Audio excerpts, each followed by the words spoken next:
Hello, my name is Kishan Shenoi. I'm with Intel, and this is one of the modules of the tutorial sessions. The intent of the tutorial session is to provide a preamble to the actual workshop by providing the basics and thereby allowing the workshop presentations to directly delve into the detailed subject matter. As you can see, my talk is titled Fundamentals of Synchronization and Timing, and from the title you can see that I'm going to be addressing some of the basics.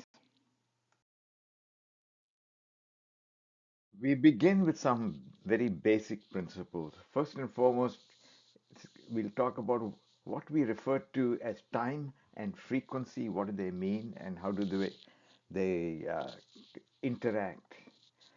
And more importantly, from the viewpoint of synchronization, we have to think in terms of alignment. So the alignment of clocks, and this alignment can be in frequency, in phase, and in time. So why do we need it? So some of the fundamental needs for synchronization arise, for example, in coordinated signal processing. Uh, there is a lot of signal processing involved, for example, in wireless applications where you're dealing with signals that have to be processed, combined, and so on. You need synchronization for the purpose of timestamping events. For example, in geographically separated locations, how do you know which one happened before the other? Timestamping is important. Then there are situations where we may have buffers which are being written into and being read out by different clocks. And if those two clocks are not aligned in frequency, then the buffer may overflow or underflow. The third basic principle or fundamental that we shall talk about is how do we transfer timing? And we'll talk about one-way transfer methods which are suitable for frequency or bit period, as we shall see, and two-way, which is suitable for transferring time and phase. A clock is a frequency device. It's based on physics. Think of it as something which provides ticks at very precise intervals, and the interval between ticks is often referred to as the period. We also use the term frequency to in terms of the reciprocal of the period. So you get ticks per second and often referred to as the tick rate as well. Electronic systems which keep time actually use these ticks to count the number of ticks. And that's how we get the notion of a time interval in terms of the number of ticks. And the time itself then becomes the number of ticks times the tick interval. So strictly speaking, a time clock provides the elapsed time from some starting point. And the granularity of time we keep is related to the tick period. We can increase or decrease the tick interval and therefore the granularity, for example, by increasing the rate using a PLL or dividing the rate to give rise to a larger tick interval or lower tick rate. So then time then becomes a combination of a signal or an event and a label, which is the time value, and we always refer to it in terms of an elapsed time from some time zero or agreed upon reference. It's important to consider what happens if our tick rate is not accurate.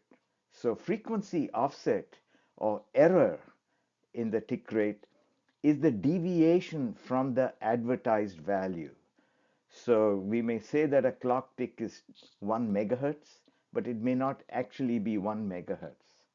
And we express this deviation in terms of a fractional frequency offset or PPB or PPM. This fractional frequency offset called FFO is very useful in defining how accurate a clock is in terms of keeping time. So the notion of two clocks being equal is that they have the same FFO. It is very useful to look at FFO when looking at the tick rate because it immediately informs us regarding how the time error changes. Specifically, if we consider an example, what happens if the FFO is 1 ppm? Then the time we are keeping, the time error rather, increases by 1 microsecond every second. And if it's the FFO is negative, it decreases in a sense, but the magnitude of the error is 1 microsecond every second. And FFO of 1 ppb would indicate a change in time error of 1 nanosecond every second. So when we have two clocks, we can consider whether they are quote unquote equal. And notion of equality or alignment or synchronization of two time clocks implies that they are equal in frequency, phase, and time. So what do we mean by alignment in frequency? I've done this by taking two clocks. At the base level, you have the tick generation. If the tick generation is the same rate, they are aligned in frequency, and this is known as synchronization. They are phase aligned if the edges align up. Now, looking at each edge may be tedious, so we may count down. So in this example, I've assumed that the basic tick generation is 10 megahertz, and we have a 10 million counter. So we get a counter rollover after every roughly 1 second. So if the seconds rollover is coincident, then we say they are phase aligned.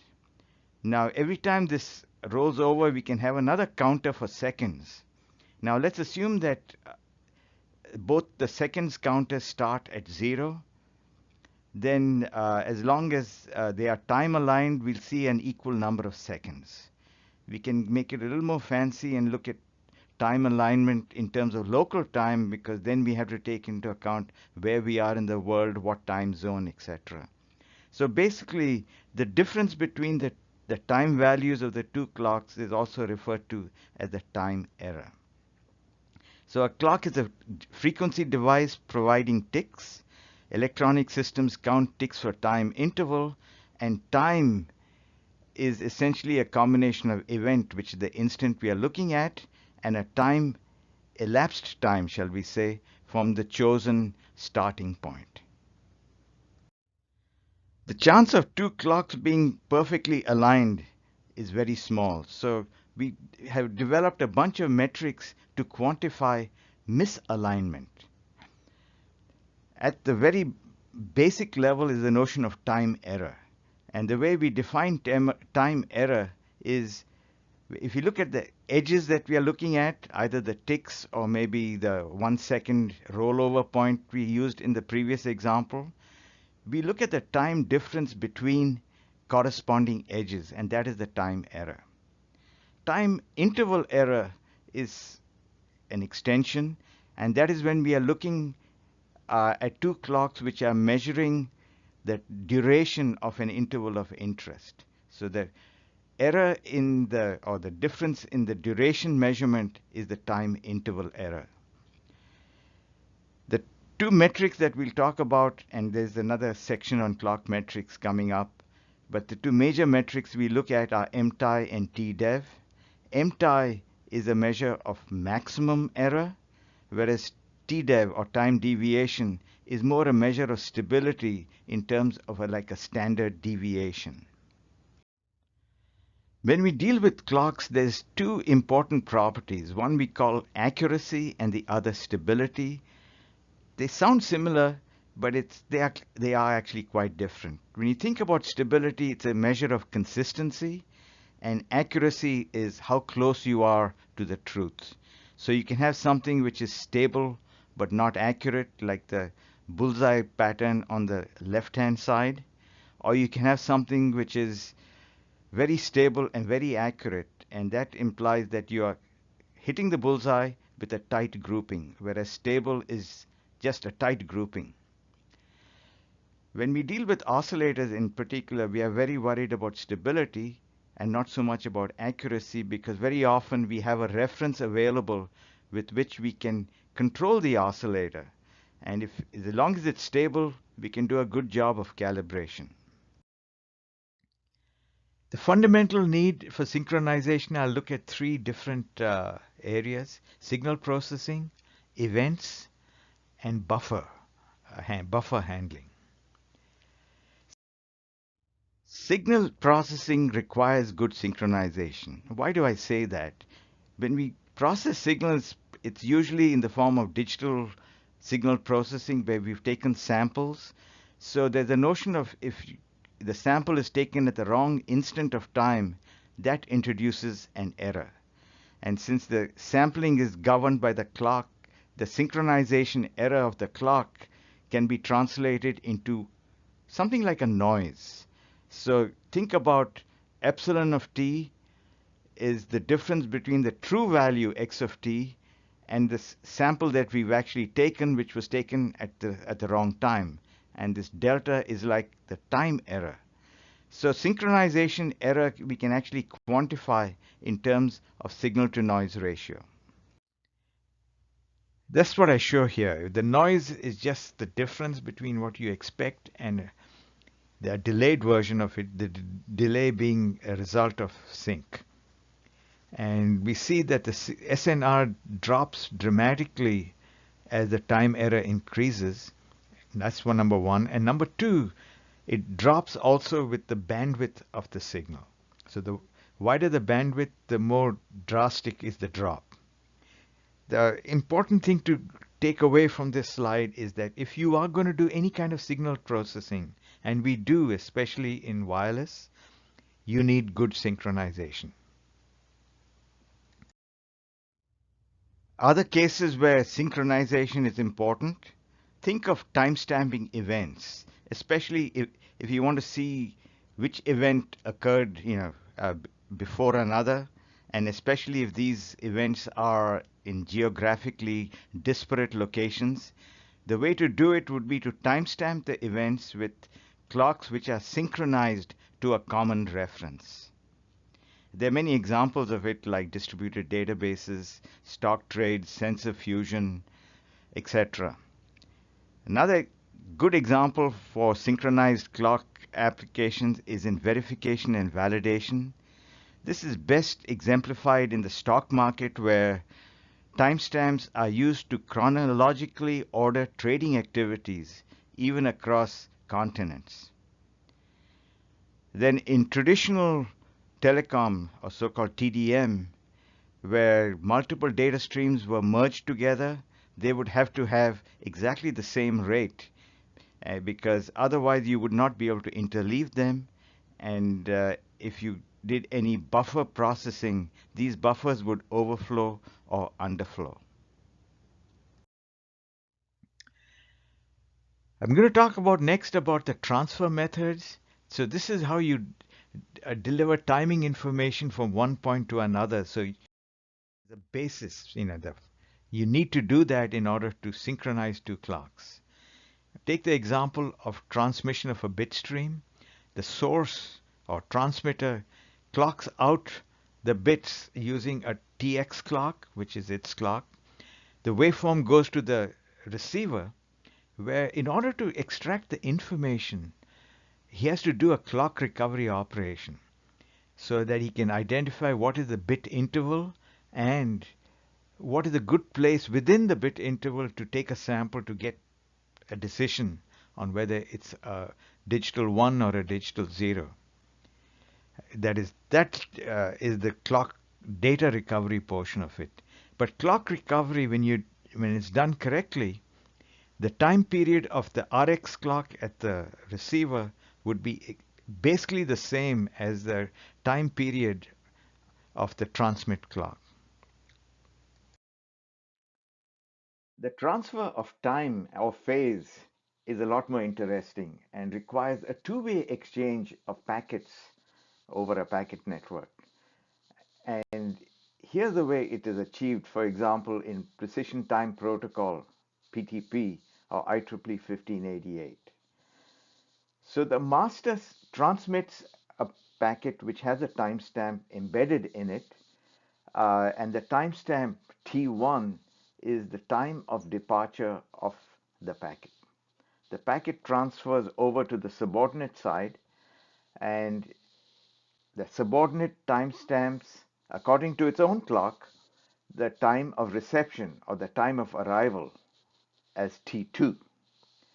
So T2 minus T1 is an estimate of the delay, and the subordinate can, if it knows what this delay is, it can figure out what his time error is, the time error of his clock. And the way this is achieved is by sending a packet back. So the subordinate sends a packet back towards the master, timestamping its time of departure as T3, that arrives at the master, who strikes the time of arrival as T4. Then there's an exchange of message where the master sends that value of T4 back to the subordinate. So the subordinate then knows the four timestamps T1, T2, T3, and T4. The round trip delay, you can see, can be computed as T4 minus T1 plus T2 minus T3, which is the same as T4 minus T3 plus T2 minus T1. So we have the round trip delay. Now here comes the first assumption, that the transmission delay in the two directions is the same, in which case the one-way delay is 1/2 the round trip delay. So consequently, since he has established T2 minus T1 as one estimate of the delay, the error in T2 is how wrong this estimate of delay is from the one-way delay calculated as half the round-trip delay. And from that, he can establish what his offset from master, or OFM. Just by the way, this is not done once or just a few times. It is done routinely. It is done routinely so the subordinate can keep track of any drift in its own oscillator or a change uh, in the master oscillator or a change in the transmission characteristics. So it runs effectively a servo of some kind to maintain its time clock. In terms of terminology, the master is also known as the time transmitter, and the subordinate is also referred to as the time receiver. So time transmitter and time receiver are kind of very recent changes to the terminology. So basically, this brings me to the end. The topics we talked about were some basic principles of time and frequency, the notion of alignment. We talked about the fundamental need for synchronization. For example, coordinated signal processing requires phase alignment, and we'll see that on many occasions when we talk about wireless transmission in 5G, 4G, 3G, whatever.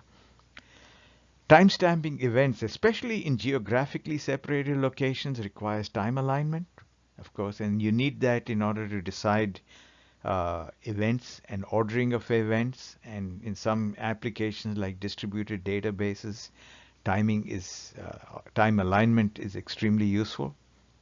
When we do buffered transmission, where the data source is written into a buffer and the data sync reads from the same buffer, the read and write clocks require frequency alignment or the buffer would overflow or underflow. The third item we talked about was transfer methods. We talked about two methods. One was one way, and that is really good for transferring bit period, or which is essentially transferring frequency.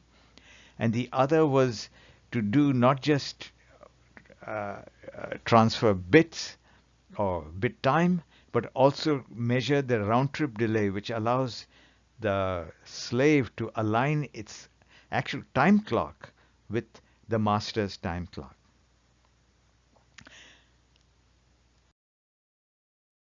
Well, that brings me to the end of my presentation of this module on the fundamentals of sync and timing. I hope you get some benefit out of it.